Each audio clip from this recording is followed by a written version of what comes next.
The Royal Philharmonic Hall glowed like a jewel in London's autumn night, its chandeliers blazing, its balconies brimming with expectant faces. They had come to witness genius maestro Alexander Reynard, a conductor whose baton could summon storms and silence with equal command.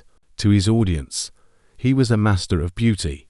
To his orchestra, he was a tyrant demanding perfection without mercy. Yet tonight, beneath the golden arches and velvet curtains, neither beauty nor tyranny would hold sway. As the final notes rose toward their triumphant crest, fate delivered a chilling interruption. Before the rapture could break into applause, the maestro faltered, his baton slipping, his body collapsing under the eyes of hundreds. Gasps replaced music, panic replaced reverence. London had gathered for a concert, but they had received a mystery, and only one man, Hercule Poirot, would uncover the truth hidden in the echoes of that fatal performance. Chapter 1. The fatal performance approximately equals 950 words.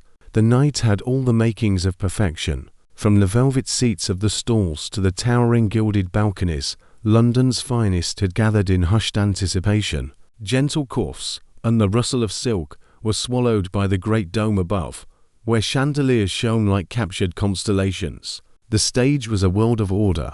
Rows of musicians sat upright in black and white, instruments gleaming under the blaze of light.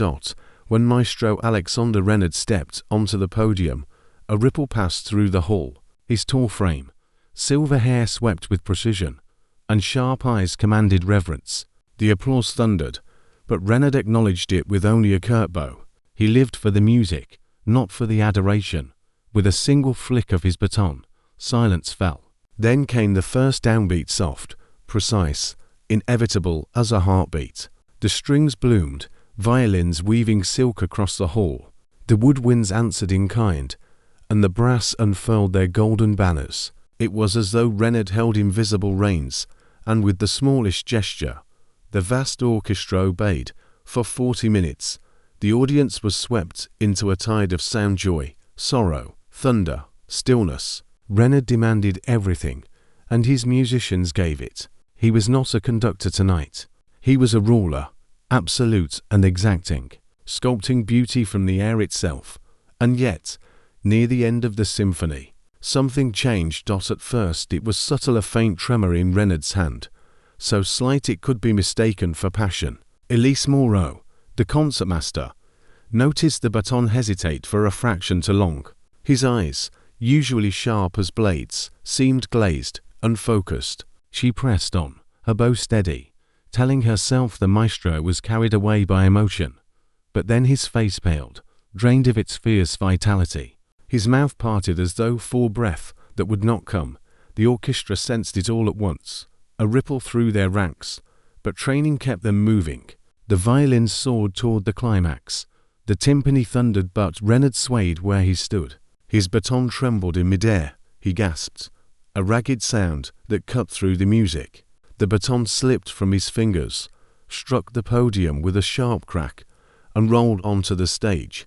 A heartbeat later, the great Maestro Reynard collapsed. Chairs scraped, instruments squealed to silence. The audience sat frozen, hundreds of eyes fixed on the fallen figure. "Maestro!" Elise cried, her violin clattering as she rushed forward. The stage manager burst from the wings. "Clear a space. Give him air." Reynard lay still, his fine shoes askew, his hand curled as though still conducting. The musicians crowded closer, but stopped short, as if bound by an unspoken rule. "Do not touch the fallen king." From the stalls came the rising murmur of panic. "Is he ill? Fetch a doctor. He's not breathing, good heavens."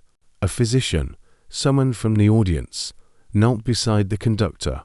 He pressed fingers to Reynard's neck, bent close to listen. The silence stretched until the truth settled in the hall like a chill. "He's gone," the doctor whispered. Gasps swept through the crowd. Some wept openly. Others shook their heads in disbelief. Alexander Reynard, who had ruled the orchestra with iron precision, had fallen in the very moment of triumph. The musicians stood in stricken silence. Yet beneath their grief, another current stirred an unease that prickled like static. Elise's gaze fell on the baton lying near the podium, its pale wood gleaming under the lights. Reynard had guarded it like a talisman, never allowing another hand to touch it.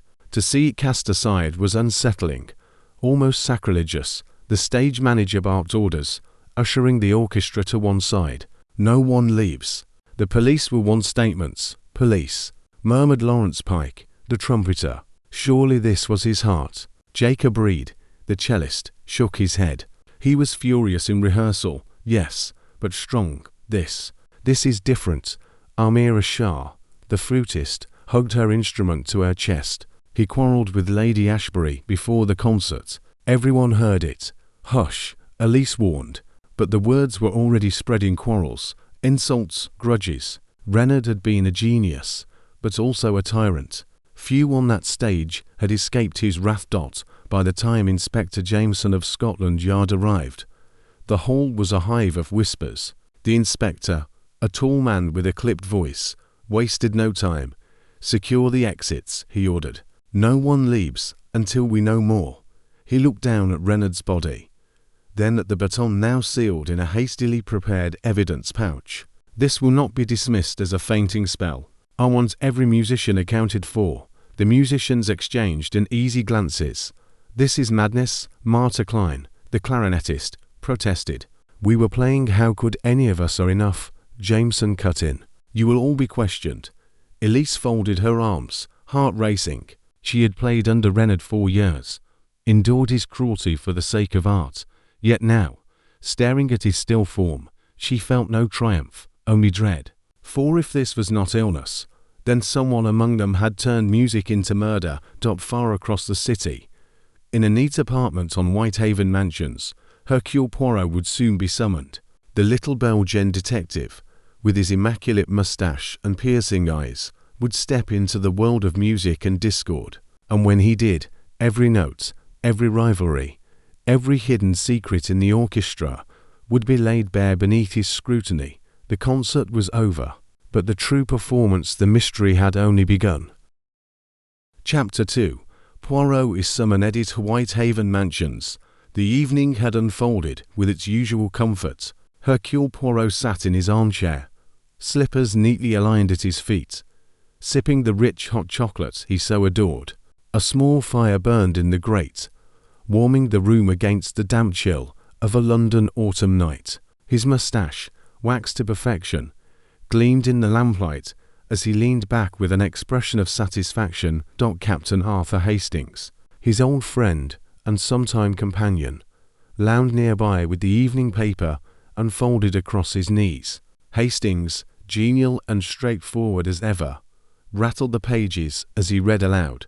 "Tragedy at the Philharmonic," he began, shaking his head.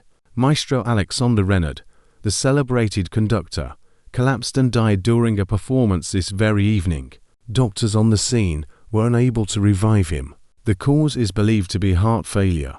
Poirot raised his brows. "Ah, danger."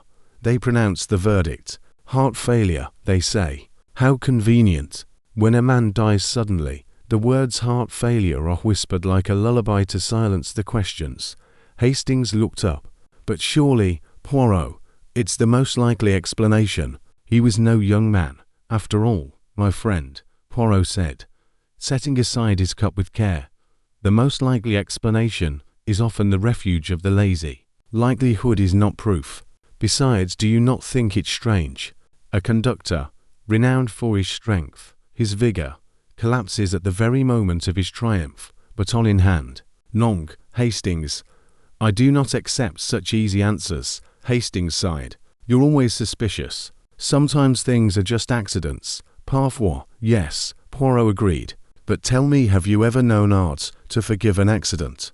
The stage magnifies all. If there is a discord, it was written into the score."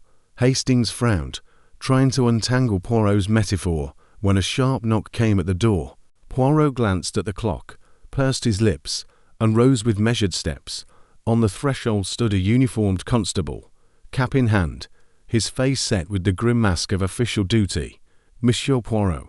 Poirot inclined his head. "At your service. Inspector Jameson requests your immediate presence at the Royal Philharmonic Hall, sir. A sudden death occurred this evening. The inspector feels your expertise would be valuable." "Ah, Mace we? Of course he does. Poirot retrieved his overcoat, straightened his tie, and reached for his cane, though he scarcely needed it. He turned to Hastings. Come, mon ami. Tonight, it seems, our plans for quiet reflection are overtaken by destiny.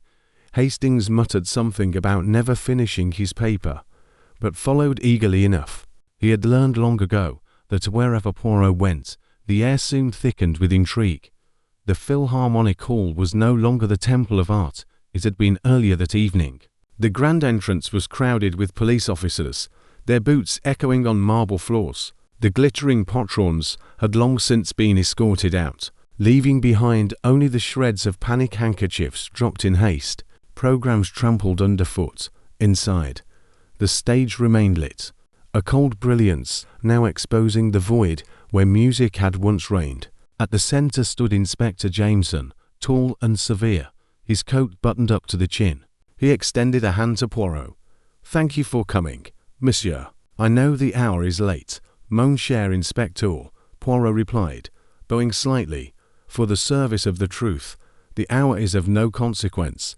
Jameson gestured toward the stage. "You've read the reports. The conductor collapsed mid-performance, dead before the doctor could do anything. The official word will be heart failure. But," he paused, lowering his voice, "it doesn't sit right with me. I've seen enough crime to know when a room smells wrong." Poirot's eyes twinkled. "And so you send for Hercule Poirot? You flatter me. Inspector, show me what you have." They mounted the stage. The orchestra, still gathered in uneasy groups, fell silent as Poirot passed. Eyes watched him curious, fearful, perhaps guilty. Elise Moreau stood with her violin at her side, pale as parchment. The cellist, Jacob Reed, muttered something to a colleague, only to fall silent when Poirot's gaze brushed him. Jameson pointed to a small table where evidence had been collected. "Here." His baton, found near the podium, sealed immediately.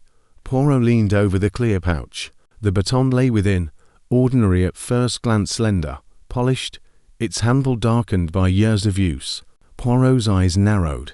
He did not touch the bag, but he studied it with the intensity of a jeweler examining a diamond. "Tiens," he murmured. "A conductor's baton is like his sword. No one else touches it.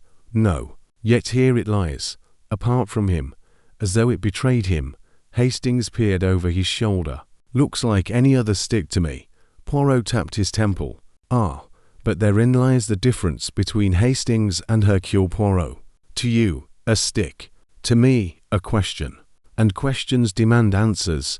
Jameson shifted impatiently. "We'll have the post-mortem soon enough. Until then, I need statements from every member of the orchestra. Already they speak of quarrels, rivalries. Half the whole could have had a grudge against him. Not or among. Genius breeds envy, and tyranny breeds resentment," Poirot said softly. "In such fertile soil, motives grow like weeds." Elise Moreau stepped forward, voice trembling. "Monsieur Poirot, you must understand. He was a great man, but also, he was cruel. To us, to anyone who displeased him. Tonight, before the performance, he argued with Lady Ashbury. She's our patroness. He said things, terrible things." Poirot inclined his head gravely. "Merci, mademoiselle. The quarrel with Lady Ashbury, we shall not forget it." Jacob Reed spoke next, bitterness creeping into his tone. "He destroyed reputations with a word. Last week he humiliated me in rehearsal. Said I was a blot on Beethoven. A blot, imagine. I hated him for it." "Careful," muttered Martha Klein, the clarinetist, but Poirot only raised a hand. "Do not fear honesty, monsieur. It is the lies that condemn." Jameson turned to Poirot. "So, what do you think? Accident or murder?" Poirot's mustache twitched. "At this moment, I think only that the truth has been carefully hidden. But take heart, Inspector. It cannot hide for long. Hercule Poirot will find it." The little Belgian detective stepped forward to the conductor's podium, standing where Reynard had once stood. He looked out over the silent orchestra, the empty seats, the glittering chandeliers. "Yes," he murmured. "Here, beneath the music, a darker score has been written. And I, Poirot shall read it note by note. Chapter 3. The orchestra's secrets. Morning, the Royal Philharmonic Hall had acquired a second personality. No longer temple, but antechamber to inquiry. The lobby smelt faintly of cold marble and last night's perfume. Posters with Reynard's stern profile hung like accusations. A grey light seeped through the high windows and made everything honest. On stage, a semicircle of chairs stood like footprints frozen mid-flight. Inspector Jameson had established his camp at a small table in the wings. Constables moved with a librarian's hush. Hercule Poirot, tidy, immaculate, eyes bright as a bird's, took possession of a single chair at the footlights and announced, with courteous gravity, that he would like to hear the musicians, one by one. They began with Elise Moreau. Up close, the concertmaster's poise looked like a structure built overnight and in some danger of collapse. She held her violin case as if it might speak for her if words failed. "You were closest to Maestro Reynard," Poirot said. "Close in music, close in distance. Tell me, mademoiselle, what you saw, what you knew before the tragedy."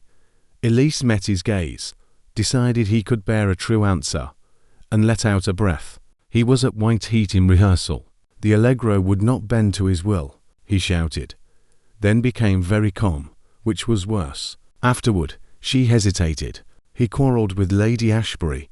"About what?" asked Jameson, pencil at attention. "Programming, funding, pride."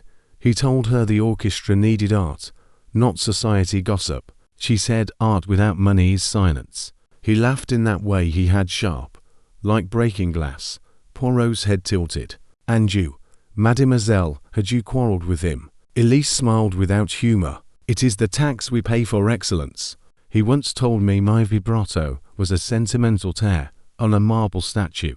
Last week he demanded I replace a bow I have used for 10 years, because its ghost offended him. But I did not kill him for it." "No," Poirot agreed gently, "but resentment is a note that lingers. One hears it if one listens." He glanced at the violin case. "You keep the instrument with you always, always." "I would sooner misplace my right hand." Her fingers tightened, and he kept his baton the same way. "No one touched it, not even I, Bon," Poirot said, and released her with a small bow. As she moved away, Hastings murmured, "She's loyal." "She's loyal to music," Poirot replied. "If her loyalty extends to the man who made it with her, that we shall see." Jacob Reed came next, the cellist's hands broad and powerful, his jaw set like a stubborn cord. He sat heavily, as if he refused to be conducted even by a chair. "Your feelings toward the deceased?" Jameson asked bluntly. Jacob's laugh was a bark. "Pick a word, Inspector." "Fear, admiration, hatred." He said I dragged Beethoven into the mud. I practiced every night until my fingers bled. The next morning he told me I'd improved from wretched to merely inadequate. I would have left, but my chair feeds my family.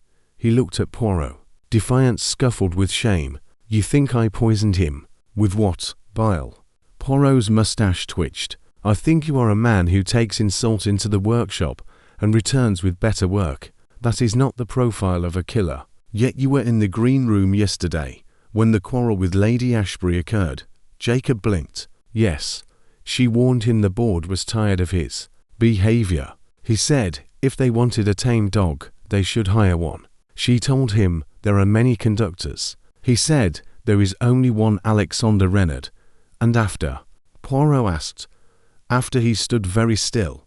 Jacob's voice softened. He picked up his baton and stared at it. He said, "Balance is the art. I left before he noticed me." Martha Klein, the clarinetist, brought with her an air of precise dryness, like a ledger that had learned to play Mozart. "If we are listing grievances," she said before anyone could ask, "mine is standard issue. He accused me of vanity for choosing a German mouthpiece. He believed his taste was the law of nature. Yesterday," Poirot prompted, "he made me change reeds twice. He told me I was hiding behind the wood." Martha's calm eyes flicked to the evidence table, where the baton lay in its plastic coffin. "I do not hide, I state. Here is a statement. Whatever killed him did so quickly, and without mess, that suggests preparation in advance." She paused. The librarian has the keys to the music cupboard. Stage hands move cases when they must. No one but Reynard touched the baton, but things can be done that do not look like touching. Merci, Poirot said thoughtfully. You play in the middle of the orchestra, mademoiselle. The middle sees much. Lawrence Pike followed handsome in the theatrical way of trumpeters who know the spotlight will find them at the critical moment. He affected nonchalance. It clung to him badly. You argued with him about an upcoming solo, Jameson said. Lawrence rolled a shoulder. We disagreed. He wanted a spun glass line. I prefer a molten thread. He said my taste was provincial. I said his was embalmed. Are we done? Almost, Poirot said. Where were you in the 15 minutes before the concert? In the brass room. Warming up. With whom? Myself, a beat, and the second horn, briefly. He left to fetch oil. Ah, Poirot said. Oil for valves, polish for wood, rosin for bows. Backstage is a chemist's cupboard, n'est-ce pas? Only if someone goes shopping for murder, Lawrence snapped. Then, catching himself, smiled with an actor's speed. Forgive me. Nerves. Amira Shah's entrance was like a bright phrase in a minor movement. She perched on the chair's edge, flute case on her lap. Eyes to Ernest to lie well. I know what people think, she blurted. That we all hated him enough too well.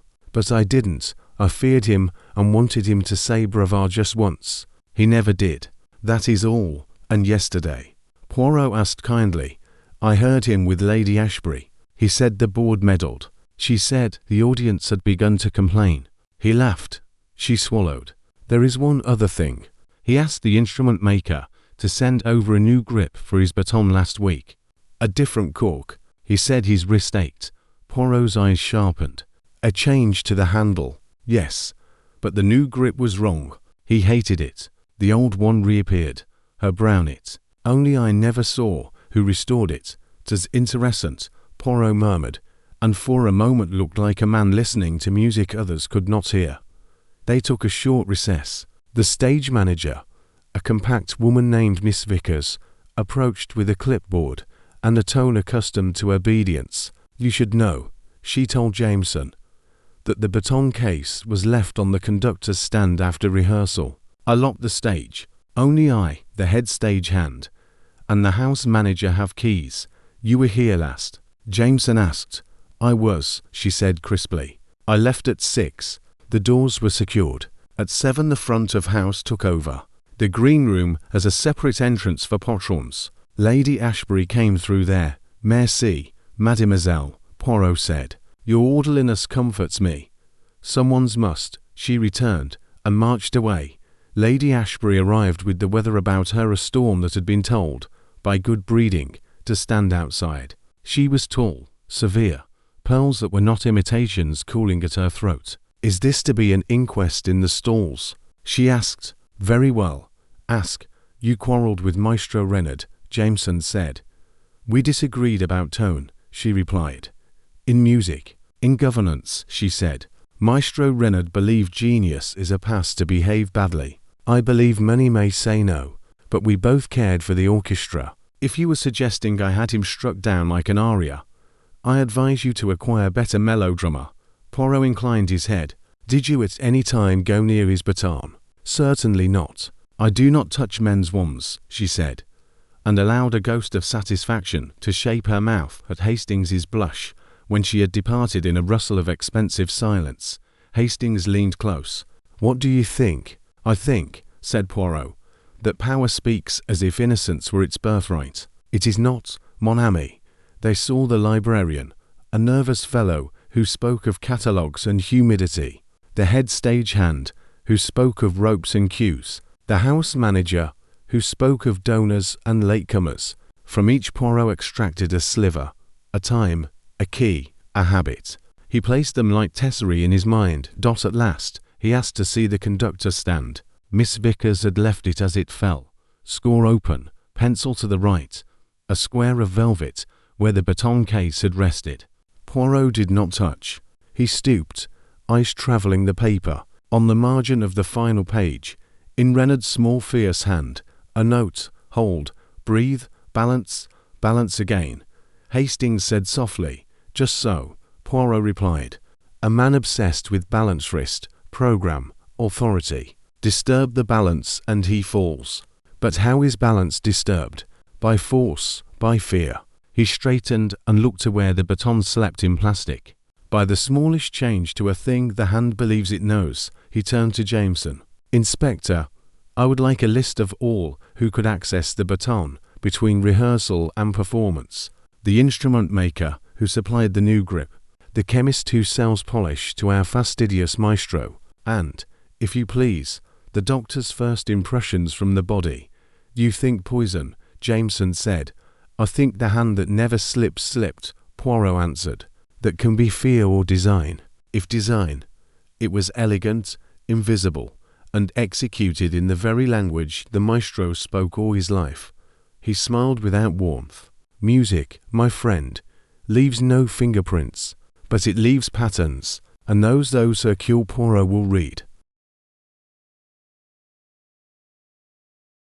Chapter 4. The mysterious Batonly morning goes to the musicians' interviews. The Royal Philharmonic Hall looked less like a palace of music and more like a crime scene turned museum.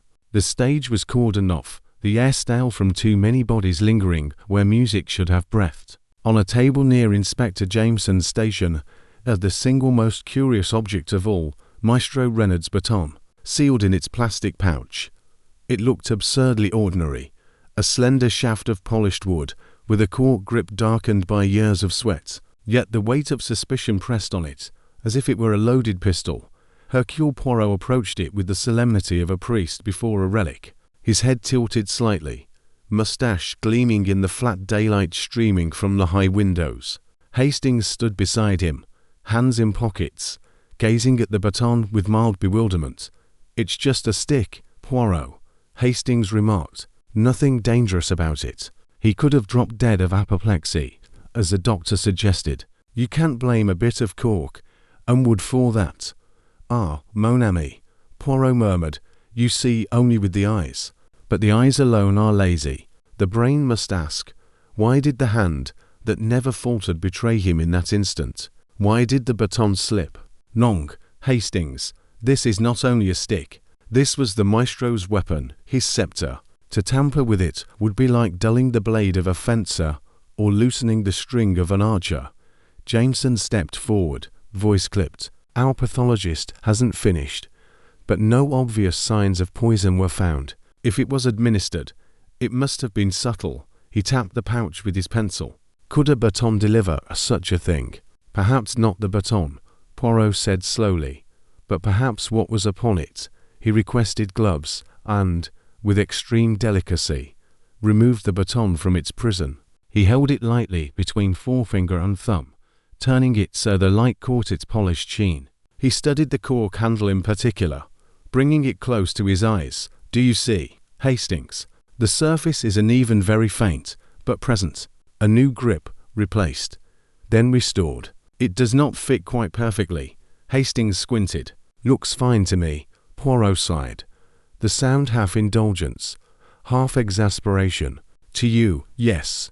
To the sensitive hand of a conductor, perhaps not.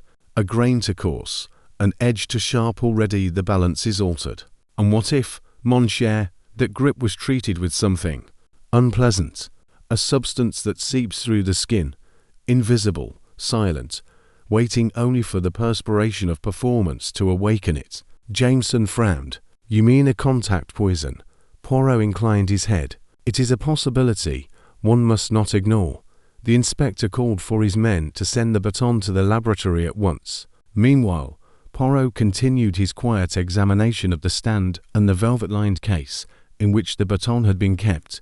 Notice, he said, pointing with a gloved finger, the dust upon the velvet is disturbed, not evenly, but in patches. Someone opened this case and replaced the baton hastily.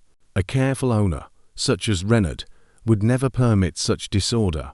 Hastings leaned closer. Then someone tampered with it before the performance. Exactement. Between rehearsal and concert, we must trace each hand that might have had the opportunity. Later that afternoon, Poirot and Hastings visited the instrument maker's shop, a cramped but elegant space near Covent Garden. Violins hung like sleeping birds on the walls. Drawers overflowed with strings, corks, resins, and polishes. The proprietor, Monsieur de Lacroix, greeted them with a nervous smile. "Monsieur Poirot, I read the news. Terrible, terrible. Poor Maestro Renard. You supplied him with a new grip for his baton, did you not?" Poirot asked without preamble. De Lacroix wrung his hands. "Yes, indeed. He complained of strain in the wrist. I made him a replacement cork, slightly thicker, to ease the pressure, but he hated it, said it spoiled the balance. He returned it the next day. I gave him back his old grip, cleaned and refitted." "Cleaned with what, monsieur?" "Alcohol and oil, as always. Nothing more. I would never harm him." Poirot studied the man's sweating brow. "Non, perhaps not. But when you gave him back the old grip, who handled it besides you?" "No one, I swear it. Only I touched it." Poirot gave a small bow. "Merci, monsieur. You have been most clear." Yet as they left, he murmured to Hastings, "He may speak truth, but a baton passes many thresholds. We must be certain." Back at the hall, Poirot requested to see the chemical cupboard backstage. Miss Vickers, the efficient stage manager, guided him to a narrow room stacked with bottles and tins rosin, Polish oils, solvents, powders for brass and strings alike. "Observe, Hastings," Poirot said softly, "a veritable apothecary of music. Here a man might find what he needs, not only to care for instruments, but also to tamper with them." Jameson, following, scowled. "We'll catalogue the lot. But this doesn't prove anyone used them on the baton." Poirot stroked his moustache. "Non, but it tells us the opportunity was near." He looked at Miss Vickers. "You keep this cupboard locked, always. I hold the key, as does the head stagehand." "Then we shall speak to him again," Poirot said. As the day waned, Poirot returned to the evidence table. The baton, now resealed, lay ready for its journey to the laboratory. He bent close once more and whispered as though to an old friend, "Ah, mon petit, you are the centre of this storm, are you not? To conduct is to command, and to betray the conductor that is murder in the purest allegro." Hastings shivered. "Poirot, you make it sound as though the baton itself killed him." Poirot's eyes glinted. "Not the baton, Hastings, but the hand that chose to use it as the instrument of death. The truth hides in the smallest details, and Hercule Poirot will not rest until every note is uncovered." Chapter 5. The violinist's confession. Morning returned with the colour of pewter and the feel of unfinished business. The hall was quieter now, the panic worn down to a film of fatigue. Poirot requested a smaller room than the stage for his next conversation, one of the rehearsal studios with scuffed parquet, a single window, and a kettle that clucked like a small hen. He arranged the chairs facing each other at a careful angle, as though the geometry of truth required a precise alignment. Elise Moreau arrived with her violin on her back like a loyal hound. She looked as if she had slept little and argued much with herself, most of all. Poirot rose, bowed, and gestured to the chair opposite. "Mademoiselle," he said gently, "you asked to see me away from the others. Bon, when a soul wishes to unburden itself, the audience must be small." Elise placed her case on the floor and laced her fingers together. "I do not know if what I have to say is confession or cowardice. Perhaps it is only clarity," Poirot replied. "Begin at any point. I will follow." She stared at the window as if words preferred to travel through glass. "You will have heard the legends about him. Most are true. He was a tyrant. He was magnificent. He built temples and then knocked down the scaffolds with the men still upon them. And we kept playing." Poirot inclined his head, letting silence open the space in which truth might sit. Elise took a breath. "Yesterday," she said, "before the performance, I went to his room. I went to resign." Poirot's eyebrows rose, not with surprise, but with attention sharpening. "You have held your chair under many storms. Why yesterday?" "He threatened Jacob Reed's position again. Said he was a blot. He wished me to support replacing him with a visiting soloist, a boy with fast fingers and no humility. I told him the orchestra is not a collection of meteors. It is a constellation." He laughed at my poetry and called it laziness dressed as principle. Her mouth twitched. I told him he could find another concertmaster, that is what he wanted. And he said I would not dare, that I needed him to be myself. She closed her eyes briefly. It is wicked how genius teaches you your dependence. I hated him for being right, a little. Poirot folded his hands. You did not resign. No, I left furious instead. And then this is the part I have not told the inspector. I returned 10 minutes later, to say more, to take something. She lifted her eyes to his, to take away the words I had left behind me. Poirot waited. I had written a note, she said. Colorizing, not a threat. Plea wrapped in defiance. Do not do this to Jacob. If you do, I will go. I left it under the velvet in his Baton case, where I knew he would see it when he opened it before the concert. Poirot's gaze moved, very slightly, to the violin case at her feet, then back. And when you returned, the case was open. She swallowed, not wide, only an inch, like a mouth deciding to speak. The baton was inside. The velvet looked scuffed, as if a clumsy hand had pressed something down and dragged it a little. My note was gone. How long between your leaving the note and your returning? Perhaps 20 minutes. Her hands tightened. I lifted the velvet. Nothing. I did not touch the baton. I swear it. But I put the velvet back. I closed the case properly. Her voice thinned. I am not a thief, monsieur. I wanted only to stop a cruelty. Poirot's face did not harden or soften. It arranged itself into the neutral kindness of a good photograph. You were right to tell me. Secrets ferment into suspicion. Better to pull them into the air. Elise nodded, a small relief passing across her features. Then, as if remembering a final thorn, she reached into the pocket of her jacket and brought out something wrapped in tissue.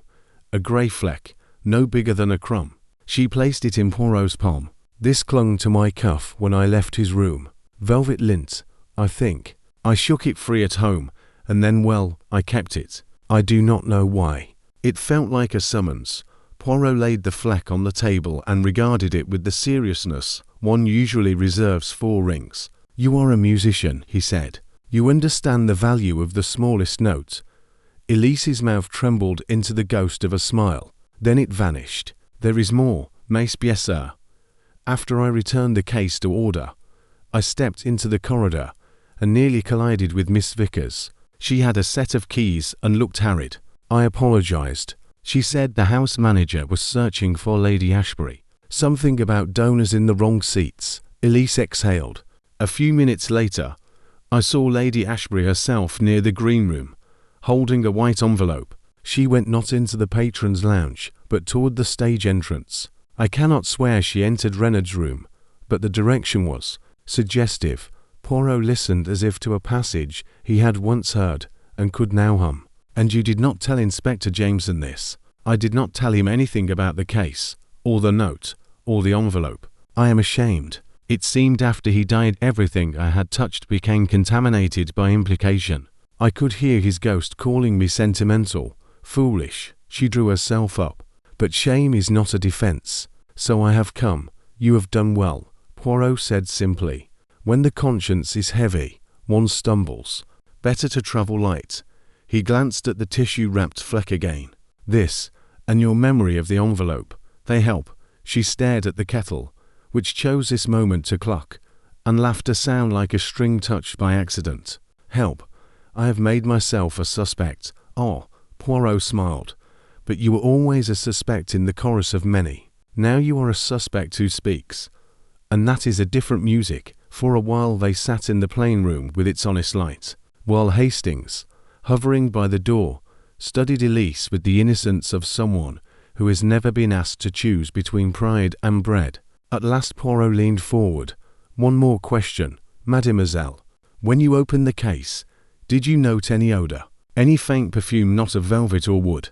She frowned, surprised by the specificity. Yes, I thought I imagined it. Something sharp, not floral, medicinal, the way a liniment smells, or winter green in a practice room where a player has rubbed his wrist. Merci. And your hands, did they prickle? Burn a no. I touched only the edge of the velvet and the lip of the box. Poirot nodded, as if a private chord had resolved. You may go. For now you will speak of this to no one but me. I do not wish to prejudice the inspector with confessions that have not yet ripened into facts. She rose, gathered her case, and hesitated. Do you think he suffered? Poirot chose his words with care. If suffering came, it was swift. Sometimes that is the only mercy available. He stood, bowed. Courage, Mademoiselle Moreau. Play scales. They are the rosary of the musician. They steady the hands and order the heart. When she had gone, the room felt larger and emptier, like a hall after applause. Hastings released a breath. Well, that's a tangle. She admits creeping into his room, meddling with his things, and noticing the patron prowling about, and we are to be grateful. We are, Poirot said, pocketing the tissue with its grain of velvet. Because she gives us a clock. He tapped the table with one finger, a gentle metronome. 20 minutes between note and return. Miss Vickers with keys. Lady Ashbury with an envelope. The case ajar, then closed. A scent of wintergreen. Voila! The music of opportunity. Hastings rubbed his jaw. You think the baton was treated?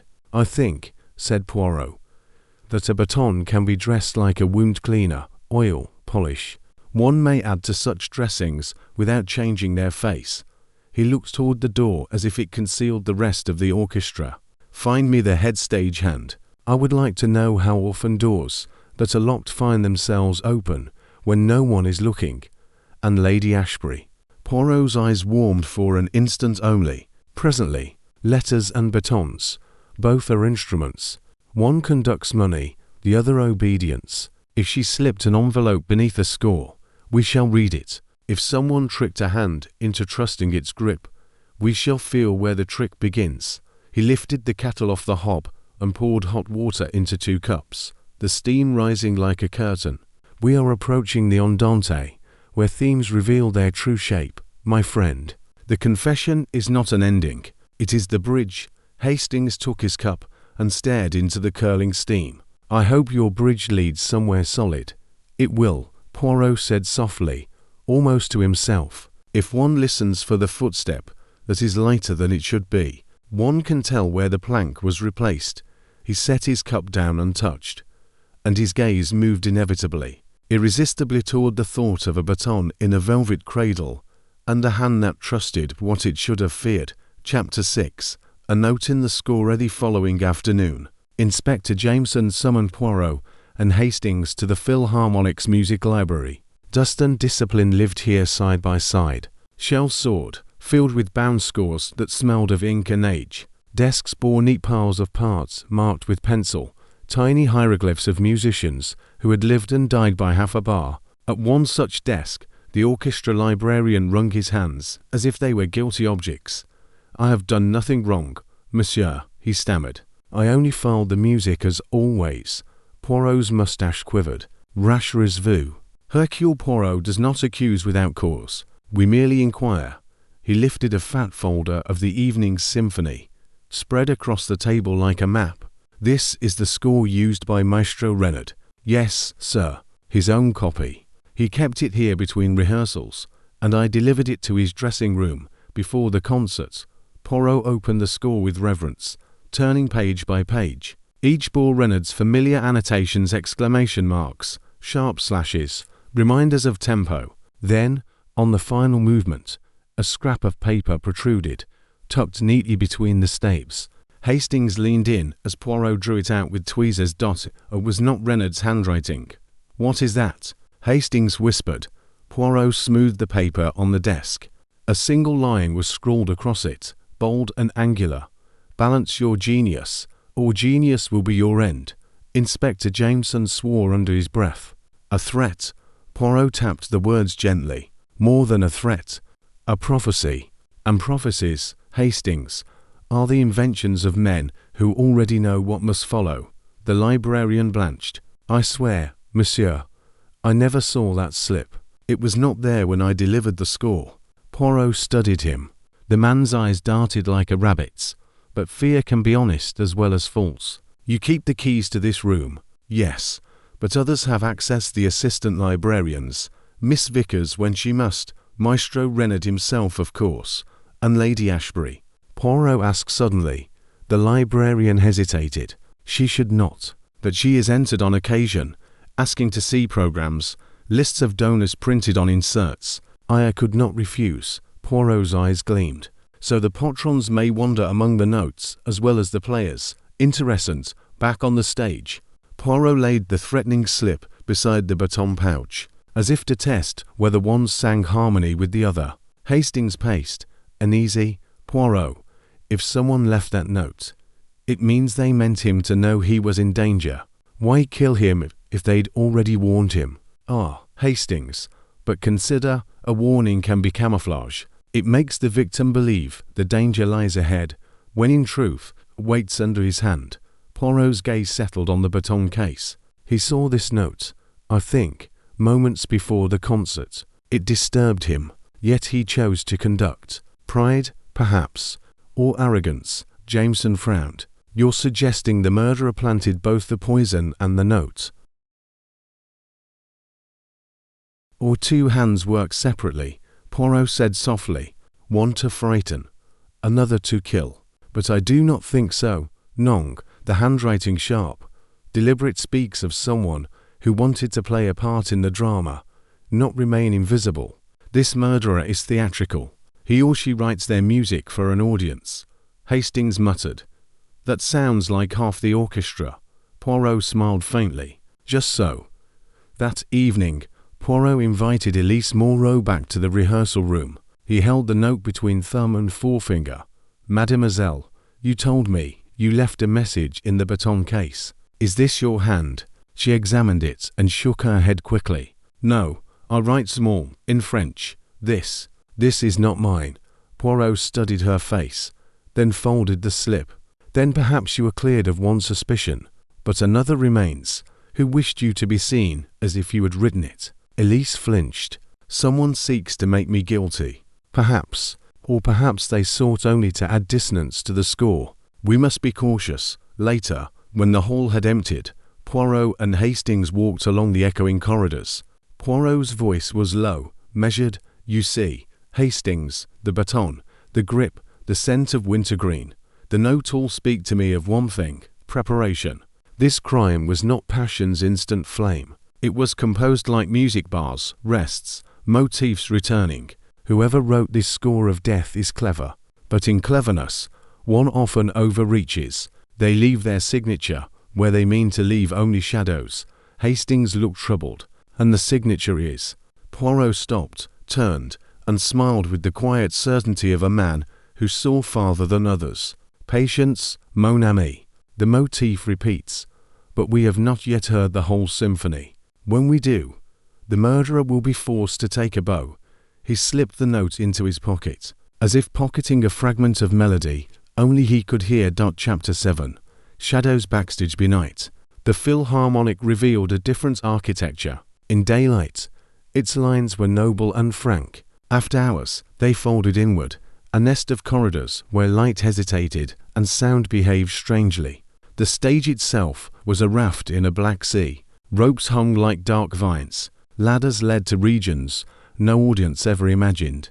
Dust, rosin, and the faint medicinal breath of liniments gave the air a dry, secret taste. Poirot asked for the house to be kept at half-light and the doors secured. There is music still to hear, he told Inspector Jameson, but not from instruments. Miss Vickers, tireless and exact, arranged minimal stuff. The head stagehand, Mr. Kettle, a man of scarred knuckles and impersonal loyalty, sat with a thermos in the wings and watched everything with the patience of a stage wait. Hastings kept a notebook, because the act of writing steadied men who were not Poirot. They began at the green room and worked outward. Poirot moved with a lantern held low, as if light could startle truth into flight. The green room's velvet sofa remembered the shape of patrons. A water ring on the table had dried to the exact circumference of Lady Ashbury's crystal glass. On a small sideboard, a dish for calling cards sat empty to empty. Poirot lifted it and found the faint ghost of paper where dust should have been. It is remarkable, he said softly, How the absence of something makes a stronger imprint than its presence. He pointed to the faint oval on the wood. An envelope rested here not long. Hastings crouched, peering.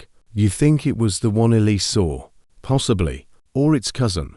Poirot set the dish down and crossed to the door that led toward the dressing rooms. There, at the skirting board, a curl of grey thread lodged like a fishbone. He tweezed it free. Velvet, he murmured, and looked thoughtful. Too coarse for a gown.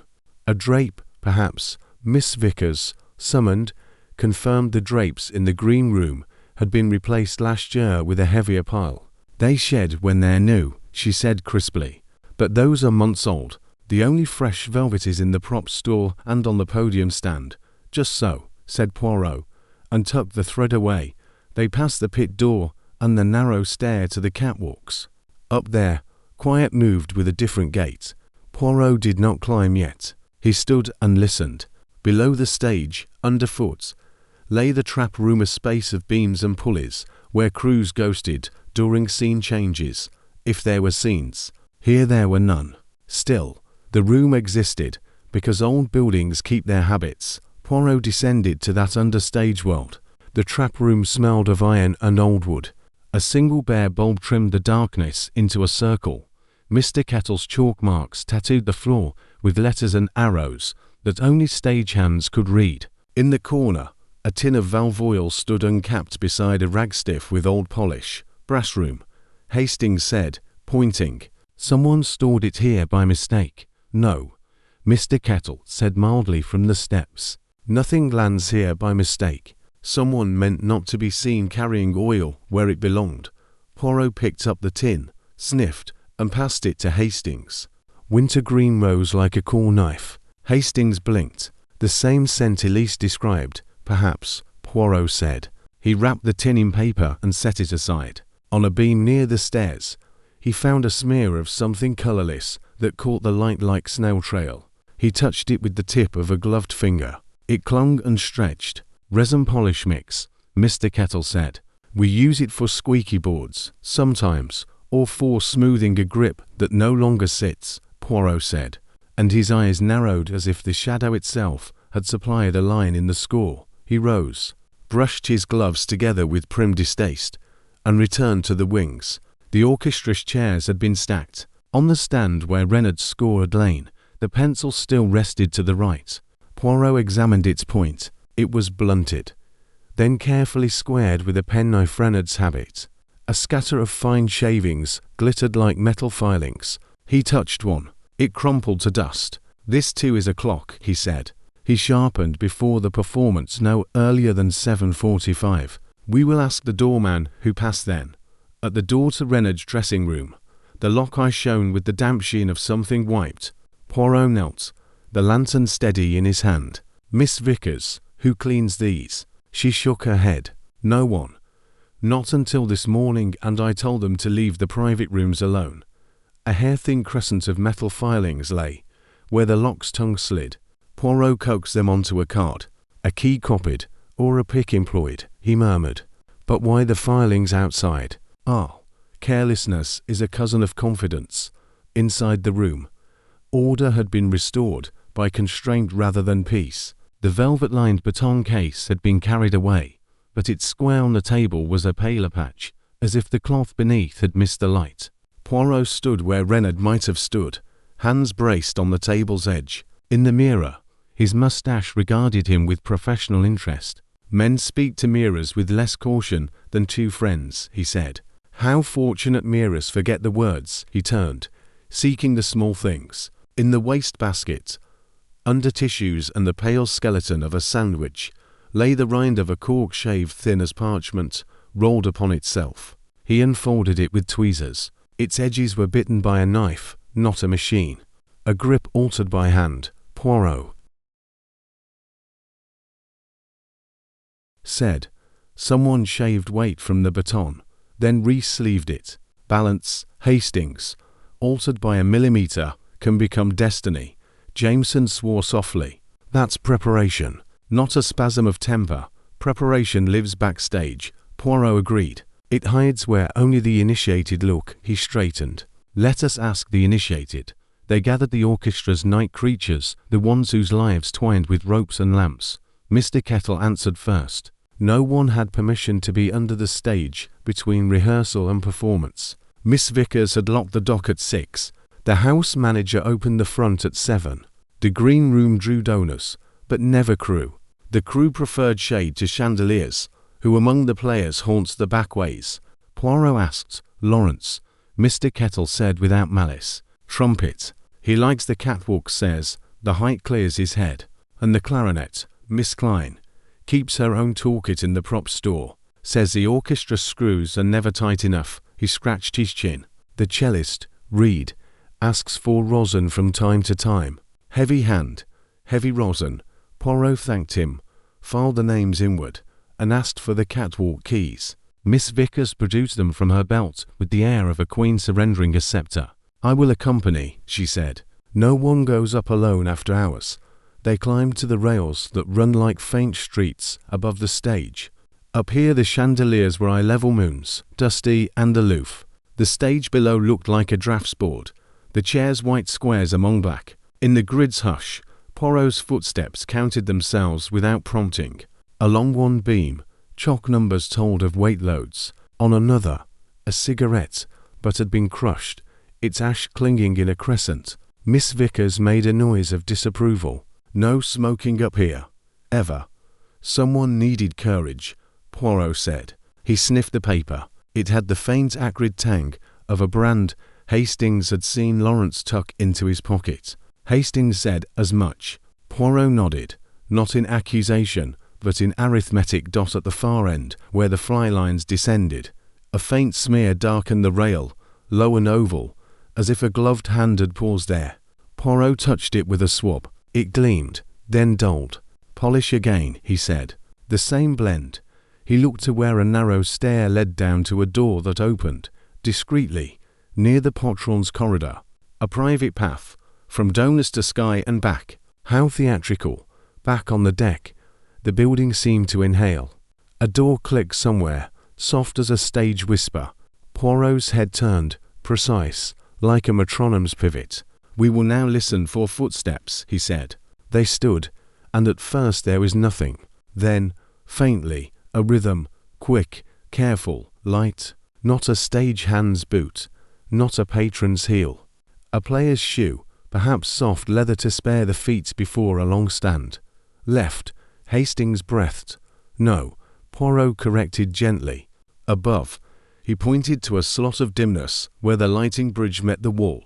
A silhouette paused, slender and still. Poirot did not call out. He lifted his lantern instead and tilted it, as if offering a cue. The figure shifted, then withdrew. A moment later, there was the whisper of fabric, and a door clicked once more. Jameson swore and sprinted. Poirot did not. He descended at his own pace, following not the memory of the shape, but the trail of its decisions. At the landing, he knelt and found, caught under the lip of a step, a shaving of cork still warm from a human palm. We will not hunt, he said mildly to Hastings, who throbbed with the itch to pursue. We will invite. How? Hastings demanded, exasperated. By giving our shadow the stage. That night, Miss Vickers pinned a notice where musicians would be sure to read it. An emergency rehearsal, private and unscheduled, to test a revised seating plan and lighting cue for safety. The house would be dark. Attendance, she underlined, compulsory. The subtext was a language musicians read fluently. Something had shifted. Show up to keep your chair. Poirot wrote 3 letters. One went to Lady Ashbury, requesting her presence in the green room to review donor sightlines. One went to Lawrence Pike, inviting him to demonstrate his revised solo phrasing under the new lighting. The third he kept in his pocket, stroking its edge as if testing balance. A note in the score, he said when Hastings asked. We will play it when the bar arrives. When at last he stepped out into the night, the hall exhaled behind him, shutters drawing themselves back into stone. Shadows clung to the columns, but they had changed character. They were no longer random. They answered to a rhythm. Somewhere between the catwalk rail and the velvet cradle of a baton, Poirot had heard the murderer's motif for now. only a few notes, hummed under the breath. Soon he would draw it into melody, and when the music was full, the one who had written it would discover that there is nothing so merciless as an audience's silence when the curtain falls. Chapter 8. The Patron's Influence saith. Philharmonic Hall's boardroom was a space designed to impress, not to comfort. Long oak table, high back chairs, portraits of benefactors gazing down with chilly benevolence. At its centre sat Lady Ashbury, pearls immaculate, gloves folded neatly beside her. She looked as if she had been waiting for Poirot all her life. "Mr. Poirot," she said, her voice crisp as frost, "I trust you have come to ask sensible questions. The inspector has been content with vulgar ones." Poirot bowed slightly. "Madame, the vulgar often hold the key to the refined, but I will endeavour to please." Hastings, awkward in the stiff room, shifted in his chair. "Everyone says you argued with Maestro Reynard before the concert." Lady Ashbury allowed herself a thin smile. "We disagreed. He fancied himself untouchable. I reminded him no one is." Poirot's eyes glimmered. "Untouchable in what sense?" "In every sense. He thought genius exempted him from civility, from gratitude, from accountability. He humiliated players, alienated donors, frightened audiences. If I had withdrawn my patronage, his reign would have ended within the season." Jameson, arms folded in the corner, muttered. "And yet you didn't withdraw." "No," she said calmly. "Because art is not a toy. I protect the orchestra, Inspector, even from its own conductor."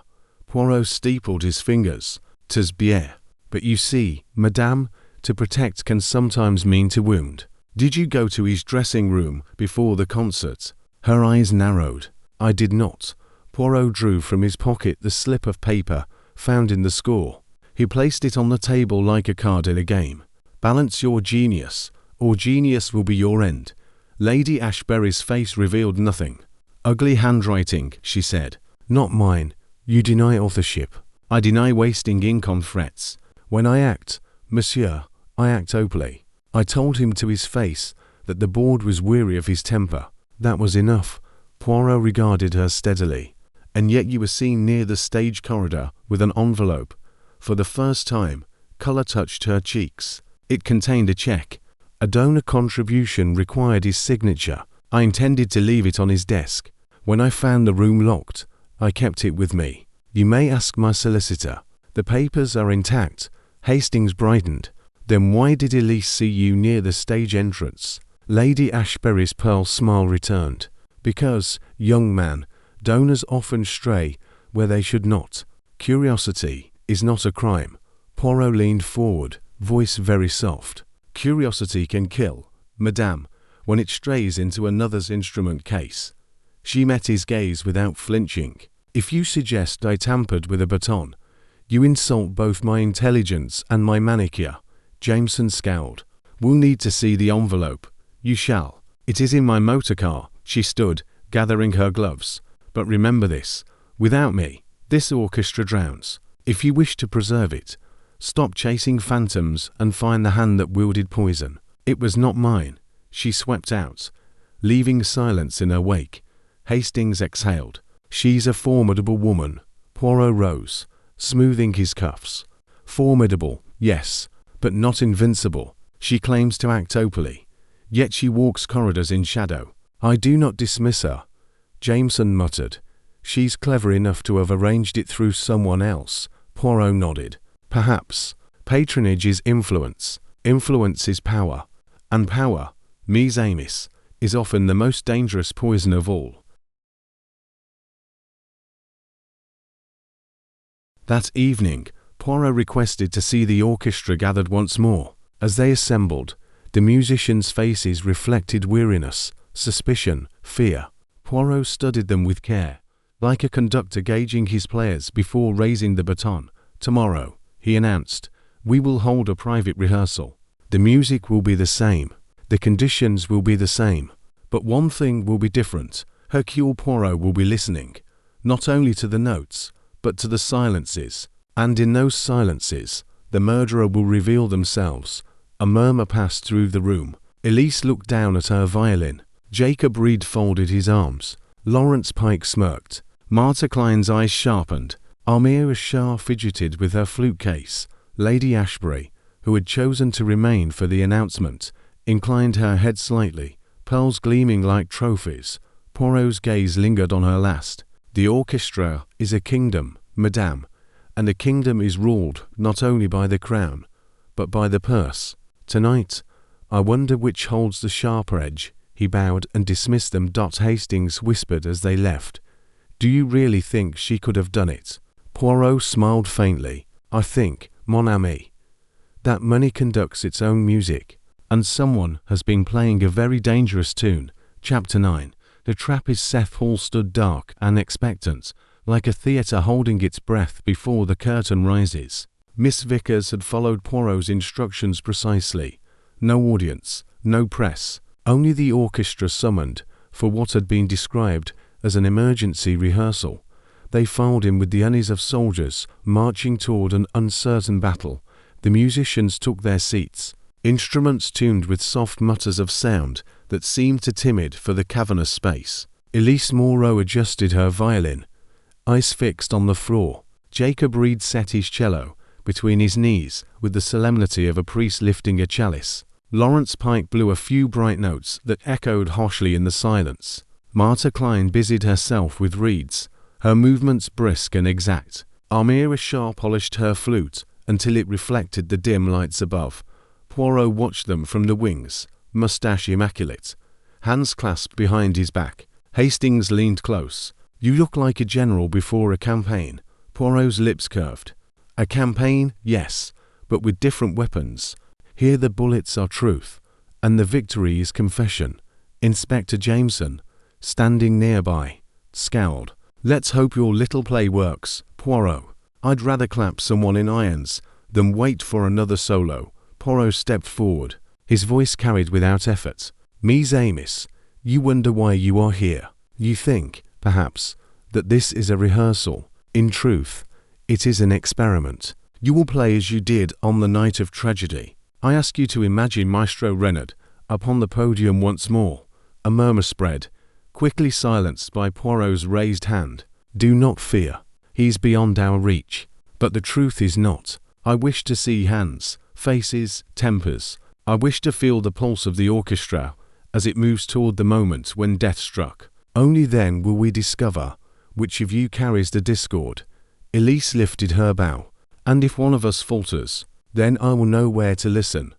Miss Vickers gave the downbeat in Reynard's absence. The music began, halting at first, then surging into life. The hall filled with sound, but beneath it Poirot listened for something else, the rhythm of suspicion, the cracks where guilt might breathe. He watched Elise's hand steady, but her eyes flicked constantly to Lawrence Pike, whose trumpet gleamed under the lights like a blade. Lawrence played with showman's bravado, but a sheen of sweat betrayed him. Jacob Reed bent over his cello with fierce concentration, his jaw clenched. Martha Klein's reed squealed once, and her lips tightened with annoyance. Almira Shah's flute sang brightly, but her foot tapped a nervous beat out of time. Poirot's gaze wandered higher. The catwalk above remained in shadow. Just as it had the night, he discovered the cigarette butt and smear of polish. Tonight he had arranged for a constable to watch unseen. As the symphony moved toward the fatal crescendo, Poirot raised a hand. Stop. The orchestra jolted to silence. Poirot stepped to the podium. He lifted the evidence bag containing Reynard's baton, now cleared of poison by laboratory care. The musicians stiffened. This, Poirot declared, was the weapon, not by blade or bullet, but by design. Its grip was altered, treated with a substance that seeped into the maestro's skin. It worked only when sweat carried it, only when passion and effort drew it into his blood. Thus it struck him at the very height of triumph. Gasps circled the orchestra. Poirot continued, voice sharp as a conductor's cue. Someone here had access to the baton, knowledge of its balance, and reason enough to wish Reynard silenced. That person believed themselves clever, but they miscalculated. For every crime leaves its motif. I have heard it. He set the baton on the stand. We will finish the passage, and when the moment comes, I will reveal the murderer. The orchestra began again. The music surged, rose, and neared the summit. Poirot lifted his hand, then snapped his fingers. A spotlight blazed from the catwalk above, flooding the stage. Startled, the players faltered. From the catwalk came a cry, short, sharp, guilty. The constable moved. A figure stumbled into the light, caught halfway between shadow and escape. In their hand gleamed a small knife. Useless now, Poirot's voice rang out. Behold, mes amis, the hand that sought to finish what was begun. The musicians gasped as the figure was seized, dragged down the stairs. Faces turned pale. Hastings muttered, "Good Lord, I never suspected." Poirot remained calm, moustache bristling with certainty. The trap was sprung. And now, Inspector, the murderer will have no choice but to face the music. Chapter 10. The final curtained hall was silent except for the echo of hurried footsteps. The constable dragged the captive forward, shoulders slumped, face ashen beneath the harsh light. Gasps rippled among the musicians as recognition spread. It was Lawrence Pike, the trumpet's golden boy, stripped now of bravado. Inspector Jameson snapped, "Pike, on what devil's business were you creeping above the stage?" Lawrence's lips twitched, searching for swagger, but the mask crumbled. "I only wanted air. The catwalk clears my head." Poirot raised a hand, silencing him. "Non, monsieur. The air above the stage may be rarefied, but it does not cling to the fingers with resin and oil. You left your mark, just as you left your cigarette stub. You tampered with the baton grip, shaving the cork to alter balance, then anointing it with wintergreen liniment laced with poison. It entered through the skin when Maestro Renard perspired. Subtle, elegant, cruel, the orchestra froze in horrified stillness. Elise stared, bow trembling in her hand. Jacob Reed muttered a prayer. Martha Klein pressed her lips tight, as though trying to swallow her disbelief. Lawrence's eyes darted. "You can't prove it was me. Anyone could have touched it." Poirot's mustache bristled with quiet triumph. "But only you complained of wrist pain in rehearsal, and only you borrowed liniment from the brass room. You had motive. Renard mocked you, threatened your solo, your career. You had opportunity. You haunt the backstage paths, the catwalks, the shadows. And you had vanity, the arrogance to think your brilliance deserves center stage. You wrote your signature in every careless trace you left behind." Jameson's jaw set. "Confess, Pike, before I drag it from you."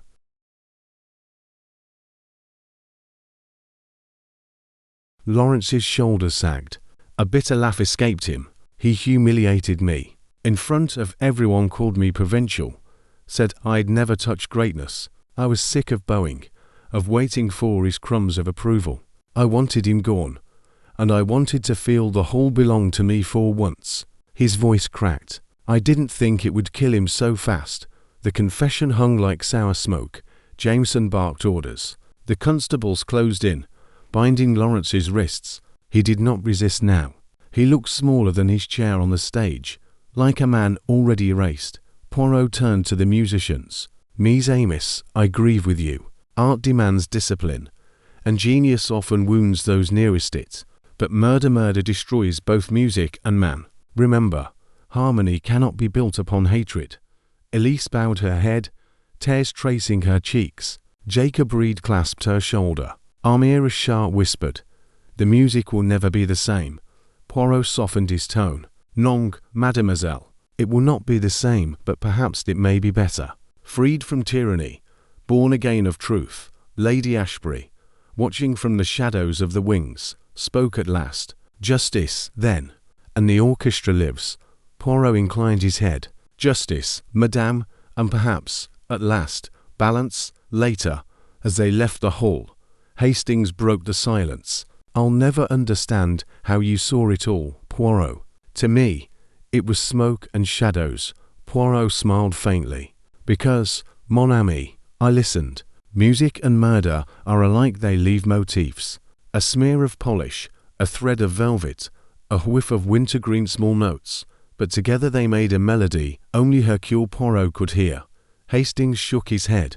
"And so the curtain falls." Poirot looked back at the empty hall, where silence now reigned like a second conductor. "Yes, Hastings, the curtain falls. But the music of truth, it never ends. The Royal Philharmonic Hall never ever sounded so hushed as it did in the days following Maestro Reynard's death. The chandeliers still glittered, the velvet curtains still swept grandly across the stage, yet the very air seemed to hold its breath. An orchestra that once bent beneath a tyrant's baton now sat in an easy silence, grieving not only a conductor, but the collapse of certainty itself. Yet slowly, as truth spread through the ranks like light through stained glass, the silence softened. They knew now what had happened, that ambition, vanity, and resentment had turned one of their own into a murderer. Lawrence Pike's trumpet, once a bright voice in the brass, would never sing here again. His motives, his confession, his downfall all lay bare. What remained was the music, wounded but not destroyed. Lady Ashbury's pearls gleamed less fiercely when she returned to her seat in the boardroom. The musicians looked at her with sharper eyes, remembering how power and money can press as heavily on an orchestra as any baton. Elise Moreau lifted her violin once more, her bow steadier now that the weight of secrets had eased. Jacob Reed drew a deeper tone from his cello, as though each note were an oath to entrance. Marta Klein and Amira Shah exchanged a glance that said the future could be different, if only they willed it. And in the quiet corridors, where shadows had once whispered of betrayal, the echo of Hercule Poirot's presence lingered. He had walked among them not as a performer, but as an interpreter of dissonance, finding harmony in the unlikeliest of details, a shaving of cork, a smear of polish, a thread of velvet, the scent of wintergreen. Where others saw chaos, he had seen pattern. Where others feared silence, he had heard the truth singing. On the evening of his departure, Poirot stood once more beneath the great dome. Hastings beside him, he gazed at the empty stage. "See, mon ami," he murmured, "an orchestra is like life itself. Each part must play in balance. When one voice seeks to dominate, the harmony dies. But when order is restored, even silence can be beautiful." The great detective turned, cane tapping softly on marble, and left the hall to its future. Behind him, the Philharmonic prepared for its next performance, not of tragedy, but of resilience. And though Maestro Reynard's name would live in memory, it was Hercule Poirot who ensured the final movement ended not in discord, but in justice.